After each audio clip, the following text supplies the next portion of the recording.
not only am I not deeply opinioned about this, Yeah. this gets into deep economics that I am just not as familiar with as you. But Okay. I'm going to voice the thinking from Howard Lutnick. Lutnick. Lutnick. So he's the Secretary of Commerce. Listen to an interview that he did on All In. And so here's the argument for tariffs. Before World War I, America had tariffs on most countries around the world. We tariffed most goods.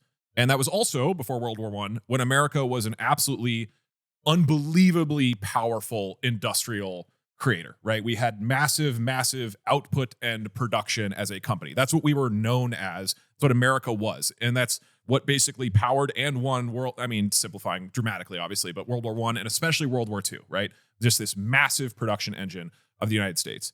After World War I, in response to basically trying to help support countries rebuild, America stopped tariffing and said, we are going to temporarily ease tariffs on these countries that are trying to rebuild because you can't afford them. We're trying to help you out. Then comes the Great Depression. They're like, okay, we can't put tariffs back now. I mean, historically, our country has always had tariffs. We can't put it back now. But we'll wait. Then World War II happens. Okay, that's bad. And then the Korea War happens in the 50s. And then the Vietnam War happens in the 70s. And it's on and on and on. And all these issues where we are basically, the idea is that normally you would have tariffs, as most countries do. To be clear, we do have less tariffs in the US than most countries, right? Like, particularly like a lot of specialized goods and stuff are tariffed by a lot of countries. And then like when they're trying to buy from the US, and in return, we, the United States, have extremely low tariffs on all the rest of the, like what some of the numbers on like an American-made car gets massively tariffed in Europe. And then, so it's like they are less incentivized to buy an American-made car in Europe, and we don't do the same to them. It's like a 2 or a 4% tariff, I think. So there is, in many areas around the world, this sort of like disjointed system where other countries have these tariffs in place to protect their industries, and we don't.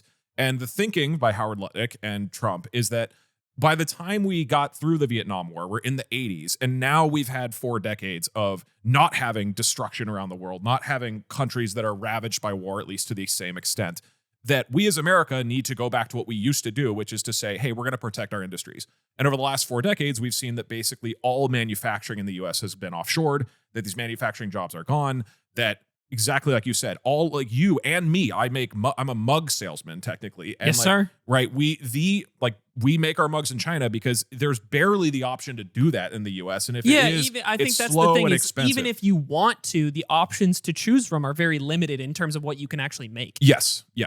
And so the idea is basically this is how you protect your own industries. On top of that, it incentivizes companies to come build. So right now, if you have a company, if you are building a new factory, you are incentivized for merch, let's say. You are incentivized to go build that in Mexico or China because the costs are going to be so much lower and margins are going to be higher. But if across many different industries, all these different companies say, not necessarily you, Aiden, but the person who is deciding to build the next factory goes, you know what? It's going to cost about the same. Let's do this in America. It brings jobs back here that are high quality and high paying. Like you said, costs will go up. But the idea is that those costs are going up to fund Americans getting jobs in America. And that over time, then as even though costs are higher, wages also rise at a higher level, right? Because the quality of our incomes is going up rather than everything being offshored to the cheapest possible bidder. This is the argument. Also, there would be potentially a large amount of income generated from tariffs, even though it's mostly paid by the consumer. That is Howard Lutnick's argument. That is Trump's thought. We used to have this system for the first half of American history. The second half, we do not have tariffs. And that has basically caused all of our manufacturing to dissipate. And other countries are taking advantage of us by tariffing our stuff and making it even harder for people to build in the United States, because if they then can't sell to other countries because they're being tariffed, they may as well go build in other countries. Atriarch. Yeah, okay. There's a lot to unpack there. What I want to say is I think the timeline was a little bit skewed on that, in that these tariffs were gone before World War II. Okay. You talked about how manufacturing You're saying they really started to drop, I believe, late 1800s, and really at the start of World War I and the end of World War I. That's when the United States government said, hey, let's ease up on everybody else to help them right now. And they have had that attitude since. Right.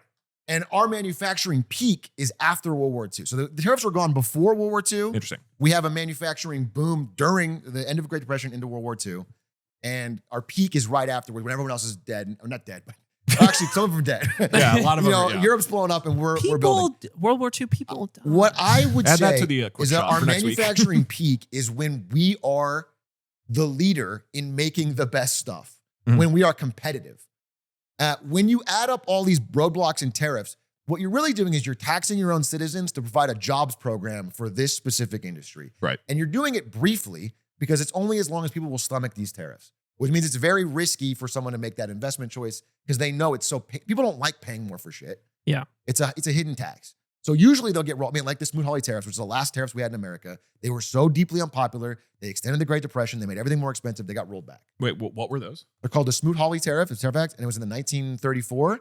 And at the beginning of the Great Depression, they were like, all right, we're going to solve this problem that, you know, everything's getting bad. We're going to do a bunch of tariffs, and it's going to protect all our industry and keep our jobs. It did the opposite effect. It extended it and made it worse. People couldn't afford anything. The people started laying people off. The Depression got worse and extended. So after about 3-4 years, they abandoned the Tariff Act. It got scrapped.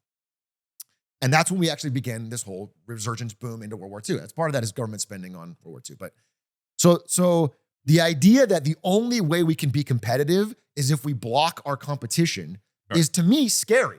It says that we have given up the fact that we could even be competitive. And what happened instead, now this is a problem for hollowing out the middle class. We have to figure this out. But like, it's not like America stopped making everything, is that we moved up the value chain. We started making high-tech stuff. We made Boeing planes. We made high engineering stuff. We stopped making toasters. We stopped making t-shirts. We stopped making, those things got exported to different countries because I don't think one country can make everything in the world. I think you want to be at the high end of the value chain. You want to make the best and highest and stuff. And generally the most profitable countries in the world, like I'm thinking of like, why do I always, what is Holland? What America. is Dutch? Netherlands. Yeah. The Netherlands, you know, they have ASML. They make the most high-end lithography machines. It's a big part of their economy. They're not making t-shirts and toasters there. They have a growing economy. They make the highest end stuff. Usually the wealthier countries move up that chain. So the idea that we're going to hurt all our trade partners, we're going to tax our own citizens so we can bring back the toaster jobs and the t-shirt jobs at the expense. Yes. That scares me. And again, I think alliances matter. I think trade partners matter. Also, we have before this had relatively low tariffs, but we didn't have the lowest tariffs. And the countries at the highest part of, like if you had a chart of like lowest tariffs to highest tariffs, the ones with the highest are like the countries that have terrible economies. It's like Bangladesh. It's like they're at the bottom of the ladder and they're trying to protect their small little industries as best they can, but they're not competitive in anything. So for me, this feels similar to the Jones Act where like it's a misguided attempt to protect American shipbuilding that ends up with Americans paying more for shipping. And you're not even getting good ships. It's not like we're working. I don't think it works. That's why I am anti-tariff most generally, and especially a non-targeted tariff. A blanket one just feels like we're trying to get everything everywhere all at once to be built in America while pissing off everybody and having no friends that want to make trade. That's why I'm against it. I'm just that's my counter to Howard Lutnick is basically briefly. But I could see some targeted, you know, I'm not inflexible, but that's my. Do you feel like this?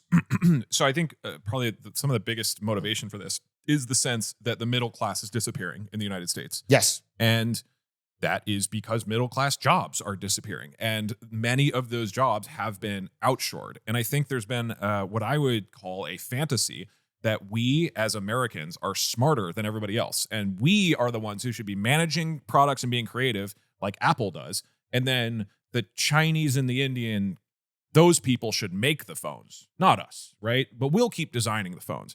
And I think there's so much evidence that we are not going to be the dominant player in this forever. China is making arguably better electric cars than us right now.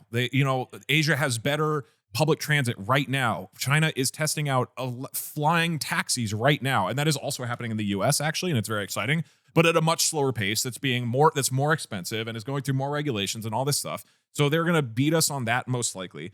And my concern is we've potentially lost the middle class because so many different industries in the US have been lost to other parts of the country. And that idea of like, well, that works. We specialize in one thing. I don't know how much we specialize. Like, can our specializations in the US fund an entire middle class? Like, I don't know. I actually think this is really interesting because this segues, I think, pretty cleanly into what is the back half of the book we've been reading. So Doug suggested we read this new book called Abundance by Ezra Klein, which I think we might talk about more in depth, like on the book on the whole, like what we like about it, criticisms in general. And it also is heavily tied to Doug's topic in this episode. But the back half of the book is about innovation and invention, and about how basically what the US specifically needs to do in order to maintain and like grow into that status of being like a high-end manufacturing like economy that you're talking about. Like these richer nations slowly transition into being a place where new innovative ideas can like thrive and be built, and like and that is what holds up their economy. And a lot of the book is discussing the points at which like new scientific breakthroughs are being held back, or new inventions and the things that funded inventive and innovative ideas 50 to 100 years ago in America are not really there. The systems within the US hold back that opportunity that we would ideally transition into. And I think that compounds with other things in the US, like something like cost of education. Whether or not you want to go to university or a technical school or a trade school, the cost of school in general is going up in the US. So that holds people back from being able to transition into roles like that might be able to build up a new middle class in this country that can't exist with like the old systems of the past, like mainly manufacturing that we're talking about right now. I think that's an interesting thing to think about. I don't know. No, I agree. I mean, there's, it's a multifaceted problem, right? Yeah. I do. And we will solve it by the end of this episode. As every episode, we solve the problems episode. here on Lemonade Stand. I guess I am just, this feels, first of all, I think we would all agree, like more of a chainsaw than a scalpel. Like it feels more of like a heavy duty. Well, I actually think that your first point that you brought up presides over everything, is because even if you can you say his name one more time? Howard Lutnick. Howard Lutnick. Even if you agreed with everything that guy said through the mouth of Doug in the villain chair, right? If you agreed with everything in that perspective, it is overridden by what Atrioc said at the beginning, which is the execution of these tariffs has been so inconsistent and changes so much day to day. Also, the inherent nature of our political system, right? Trump where is on paper definitively gone. he will at most be probably unless there's a third term, at most be out of office in another 4 years. Your ability to make some sort of long-term investment decision in the country in association with these tariffs is really, really difficult. And I feel like that whole argument crumbles because of that. Like you have no promise of like, well, if I'm going to invest $50 million into factory and logistics and supply chain in the United States, that's not going to be worth it 5 years from now. Why would I take that risk? And the whole argument to me crumbles at just the basis of that. But ignoring everything else you had to say. We do not have a Xi Jinping who will be in power till he dies. Like